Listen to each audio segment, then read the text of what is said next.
जतमध्ये पोलिसांनी पोस्टर हटवल्याने तणाव, शिवप्रेमींसह आमदार पडळकरांची कारवाईची मागणी।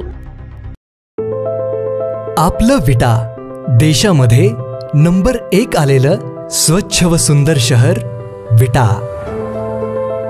अशा शहरात आपण गुंतवणुकीचा विचार करताय? नक्कीच तुम्ही प्राइम लोकेशन्सला फ्लॅट, दुकान, ऑफिस वगैरे शोधतच असाल।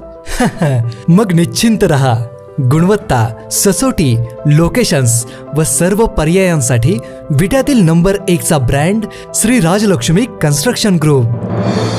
शहरातील प्रत्येक प्रमुख ठिकाणी आम्ही आहोतच। मायनी रोड, यशवंतनगर, भाजी मंडई, छत्रपती शिवाजी महाराज चौक व एसटी स्टँड नजीक। आणि हो, आपल्या गरजे व बजेटनुसार रेसिडेन्शियल व कमर्शियल सर्व पर्याय उपलब्ध। गुंतवणुकीतील विश्वास आणि समाधानासाठी डोळे झाकून एकच नाव, श्री राजलक्ष्मी ग्रुप, विटा। जत शहरातील राम मंदिर चौकात अफजल खानाचा वध दाखवणारं डिजिटल पोलीस प्रशासनाने हटवत तेथेच फाडल्याने शहरात काही काळ तणावाचे वातावरण निर्माण झालं होतं। पोलिसांनी जर सदरचे पोस्टर वादग्रस्त वाटल्याने ते तेथून हटवून जप्त केले असते तर चालले असते, पण त्यांनी ते फाडल्यानं शिवप्रेमीत संतापाची लाट उसळली आहे। संबंधित पोलीस अधिकाऱ्यावर कारवाईची मागणी शिवप्रेमीतून होत आहे। या घटनेची गंभीर दखल आमदार गोपीचंद पडळकर यांनी घेतली असून अफजल खान वधाचा धडा 4थीच्या पुस्तकात आहे, मग ते पुस्तकच संबंधित अधिकारी फाडणार का, असा सवालही उपस्थित शिवप्रेमींनी केला आहे। जत मध्ये आज जी घटना घडलेली आहे त्या घटनेचा मी तीव्र शब्दामध्ये जाहीर निषेध करतो। ज्या एपीआयनं हा प्रकार केलेला आहे त्या एपीआयला सुतासारखा सरळ करण्याची व्यवस्था केली जाईल। प्रतापगडाच्या पायथ्याशी छत्रपती शिवाजी महाराजांनी अफजल खानाचा कोतळा काढला, हा इतिहास 4थीच्या पाठ्यपुस्तकामध्ये आहे। मग हे एपीआय महोदय 4थीच्या पाठ्यपुस्तक फाडून टाकणार आहेत का? या महाराष्ट्रातला धारकरी आणि या महाराष्ट्रातला वारकरी यांच्या हृदयामध्ये छत्रपती शिवाजी महाराजांचा इतिहास आहे, त्यांना हृदयामध्ये स्थान आहे। त्यांना हृदयामधून तुम्ही बाजूला हटवणार आहात का? मी तमाम शिवप्रेमींना आवाहन करतो की महाराष्ट्रामध्ये हिंदुत्ववादी सरकार आहे आणि छत्रपती शिवाजी महाराजांचा अपमान केलेला खपवून घेतला जाणार नाही। ज्या एपीआयनं हा उद्योग केलेला आहे त्याच्यावरती निश्चितपणे कारवाई होईल। मी राज्याचे मुख्यमंत्री माननीय देवेंद्र फडणवीस साहेबांच्या कानावरती ही गोष्ट घातलेली आहे। सांगली जिल्ह्याचे एसपी साहेब यांच्याशी सविस्तर बोललेलो आहे आणि त्यामुळं तुम्ही या सगळ्या गोष्टीचा संयम बाळगावा। ज्या एपीआयनं हे कृत्य केलेलं आहे त्याच्या पाठीमागं कोणी राजकीय शक्ती आहे का याची सुद्धा चौकशी झाली पाहिजे। कारण 2009ला ज्या नेते मंडळीच्या डोक्यात जंत होता त्यांनी जी दंगल घडवलेली आहे तसा काही प्रकार जतमध्ये करण्याचा प्रयत्न केला जातोय का याची सुद्धा चौकशीची मागणी मी करतोय। आणि जो कोणी छत्रपती शिवाजी महाराजांचा अपमान करेल आणि मग तो कोणी असेल तर त्याला गुडघ्यावरती बसवून त्याला नाक टेकून महाराष्ट्राची माफी मागवायची व्यवस्था आणि तशी यंत्रणा आम्ही उभी केल्याशिवाय राहणार नाही। जय भवानी। या प्रकरणी माहिती आपण मुख्यमंत्री देवेंद्र फडणवीस यांना दिली आहे। तसेच सांगलीचे पोलीस अधीक्षक यांना सुद्धा संपर्क साधला असून संबंधित पोलीस अधिकाऱ्यांवर कारवाईची मागणी केल्याचं आमदार पडळकर यांनी सांगितले। 2009ला अशीच घटना जिल्ह्यात घडल्याने दंगल झाली होती। यामागे कोण राजकीय शक्ती आहे का याचा तपासही करण्याची मागणी आपण शासन प्रशासनाकडे केल्याचं आमदार पडळकर यांनी सांगितलं। 10 नोव्हेंबर 1659 रोजी छत्रपती शिवाजी महाराजांनी अफजल खानाचा वध केला। हा दिवस संपूर्ण राज्यभर शिवप्रताप दिन म्हणून साजरा केला जातो। तिथीनुसार आज 10 नोव्हेंबर शिवप्रेमींकडून शौर्य दौडीचे आयोजन करण्यात आलं होतं। यावेळी जत शहरातील प्रमुख चौकातून दौड काढण्यात आली।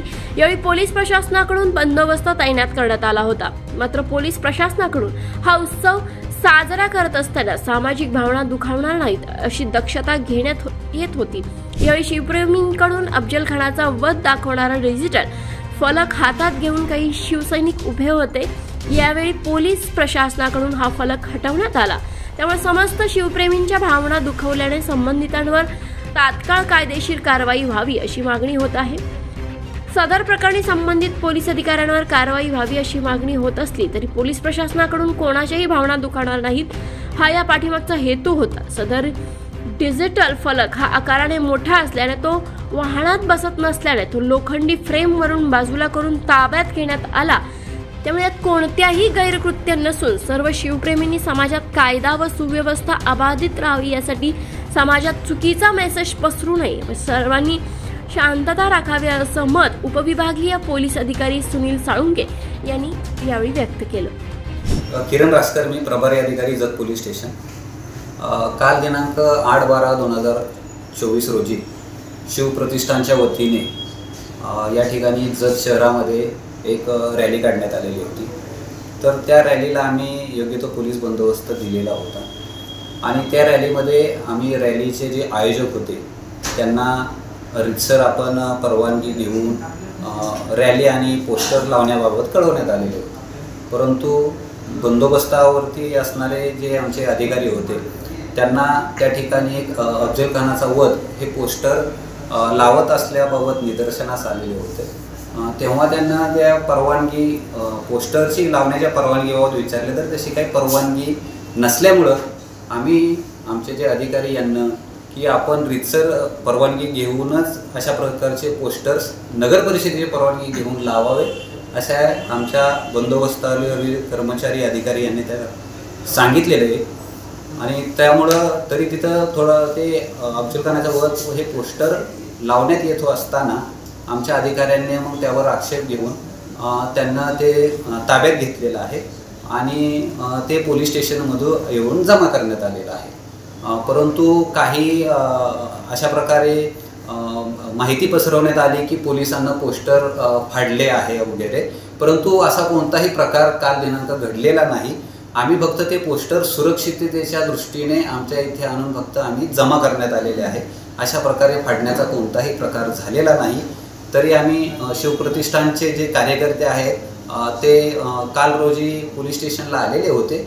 त्यांना आमचे वरिष्ठ अधिकारी माननीय SDPO साहेब यांना पण सांगितलेलं आहे आणि त्यांना ते गोष्ट आम्ही दाखवून पण देण्यात आलेले आहे। त्याच्यामध्ये त्यांचं व्यवस्थितपणे समाधान झालेलं आहे। तरी जत शहर हे आपल्या सर्वांच्या दृष्टीनं कायदा व सुव्यवस्था अबाधित राहण्यासाठी पोलीस आणि जत रहिवासी शिवप्रतिष्ठानचे कार्यकर्ते यांचं सहकार्य असा आम्हाला असतं आणि पोलिसांचं पण त्या पद्धतीनं कोणत्याही प्रकारे जत शहरामध्ये कायदा व सुव्यवस्था निर्माण होऊ नये याचं आम्ही देखील त्या काटेकोरपणे पोलीस बंदोबस्त देऊन त्याचं पालन करत आहोत। जॉकेश अदाटे, जत।